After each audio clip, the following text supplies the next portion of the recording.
In this lecture, you are going to learn about the Homestead Lockout, Eugene V. Deves, the Pullman Strike, the Cripple Creek Miners' Strike, and Cozy's Army.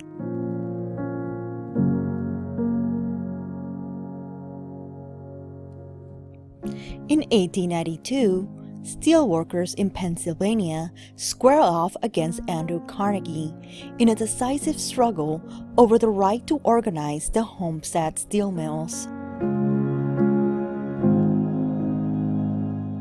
Carnegie stood poised to battle with the Amalgamation Association of Iron and Steel Workers to protect his profits and control the industry. In 1892, the Amalgamated was denied renewal of its contract at Carnegie's Homestead Mill.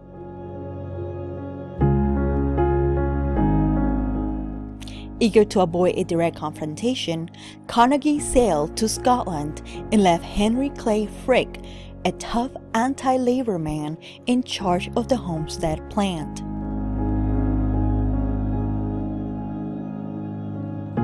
Frick erected a 15-foot fence around the plant and hired 316 mercenaries from the Pickerington National Detective Agency to defend the company, or what workers now called Fort Frick.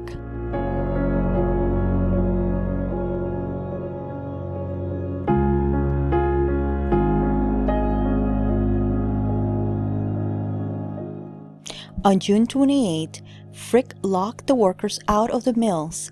They immediately rallied to the support of the Union and blocked the Pickeringtons from entering the plant.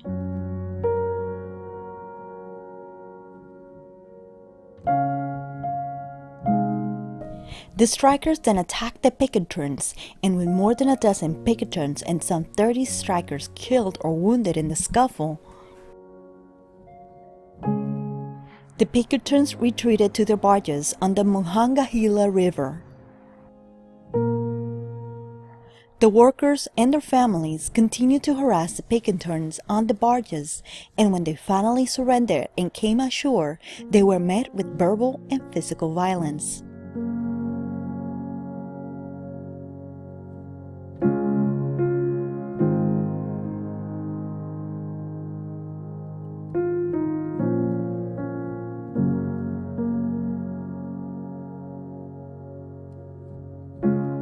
The Battle of Fort Frick, as came to be known, ended in a dubious victory for the workers.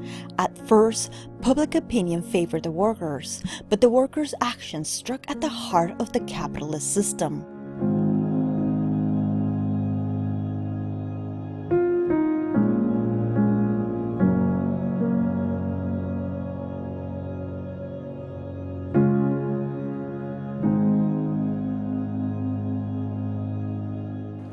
After the Pickeringtons left, the workers took over Fort Frick, but Frick pressured the governor of Pennsylvania to call out the National Guard to protect Carnegie's mills.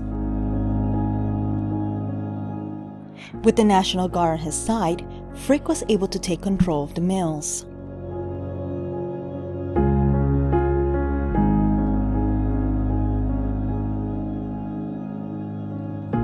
Then Alexander Berkman, a Russian immigrant and anarchist, attempted to assassinate Frick.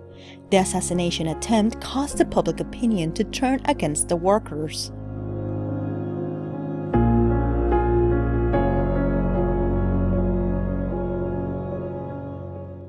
With little support on their side, the workers gave in and returned to work to find their wages slashed, the workday lengthened, and 500 jobs eliminated.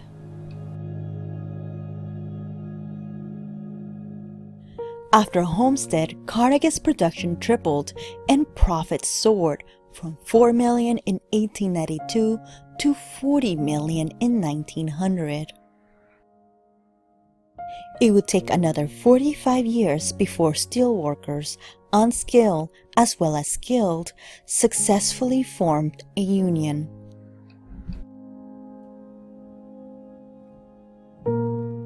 The economic depression that started in 1893 swelled the ranks of the unemployed to 3 million. workers were particularly demoralized in the company town of Pullman, on the outskirts of Chicago. George Pullman had created the town as a model. Although the housing was clearly better there than in other areas, it was also extremely expensive. Workers could never own their own homes in Pullman either. The Depression brought hard times to Pullman. Workers saw their wages slashed 5 times in 1893, with cuts totaling at least 28%, while the rent remained constant. At the heart of the labor problem at Pullman lay not only economic inequity, but also the company's attempt to control the work process, substituting piece work for day wages and undermining skilled crafts workers.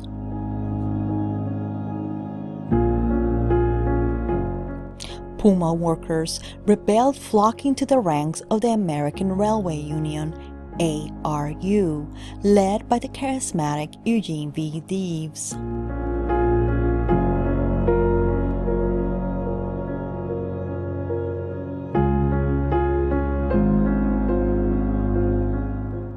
George Pullman responded to the workers' grievances by firing 3 union leaders the day after they led a delegation to protest wage cuts, leading 90% of Pullman's 3,300 workers to strike.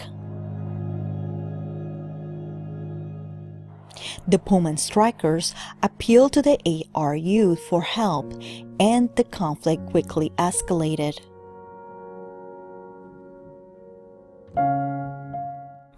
ARU membership voted to boycott Pullman cars, and switchmen across the United States refused to handle any train carrying Pullman cars,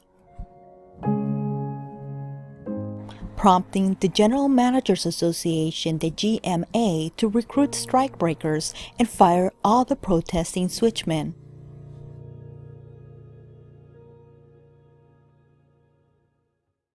The boycott/strike spread but remained surprisingly peaceful. Management, however, distorted and misinterpreted the strike and sent out press releases describing the violence supposedly engaged in by the strikers. In Washington, D.C., Attorney General Richard B. Olney, a lawyer with strong ties to the railroad, convinced President Grover Cleveland that federal troops had to intervene to protect the U.S. rails.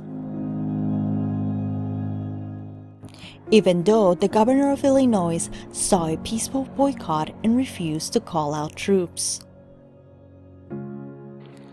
To further hurt the strikers, 2 conservative Chicago judges issued an injunction that prohibited Deves from speaking in public and made the boycott a crime punishable by a jail sentence for contempt of court.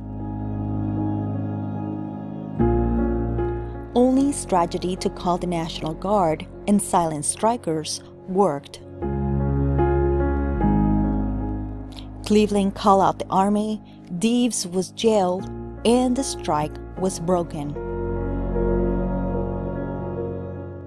The events at Pullman demonstrated that workers had little recourse when the government wielded its power in defense of industrialist property rights.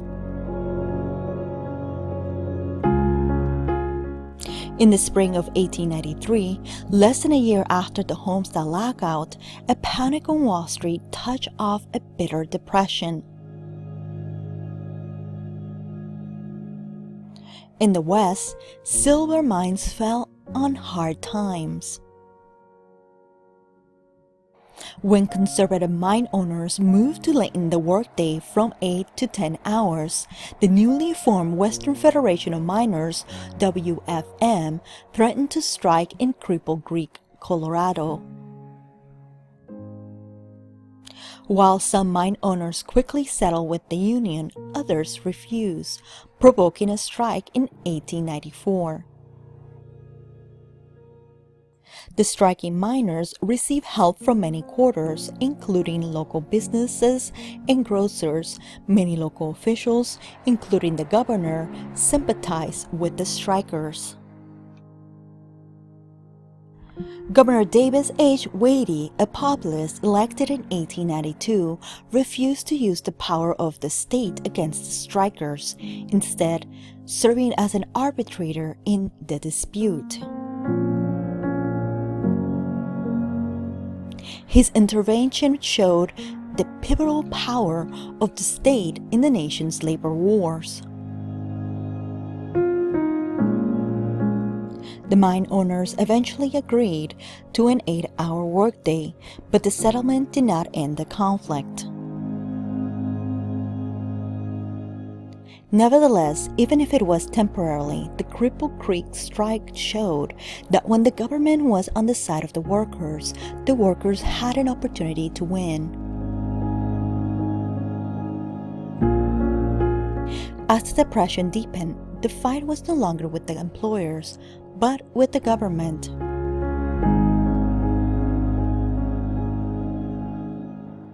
In the spring of 1894, masses of unemployed Americans marched to Washington, D.C. to call attention to their economic plight and to urge Congress to enact a public works program to end unemployment.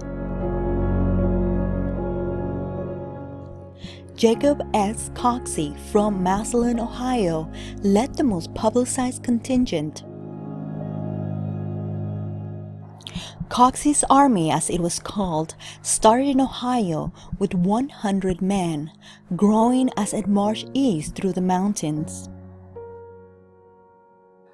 On March 1st, Coxey's armies arrived in Washington, and it marched into the Capitol grounds, where they were met by police using nightsticks. Coxey was jailed for his efforts, but other armies of the unemployed continued to march on Washington. Journalists who described themselves as war correspondents delighted in the drama of the situation. By August, the leaderless, tattered armies of the unemployed dissolved. Though unsuccessful in enforcing federal relief legislation, Coxey's army and the union strikes of the era call into question the values of the new industrial order, and demonstrated how ordinary citizens turned to means outside the regular party system to influence politics in the 1890s. That is all for now. To learn more, please watch the next video lecture.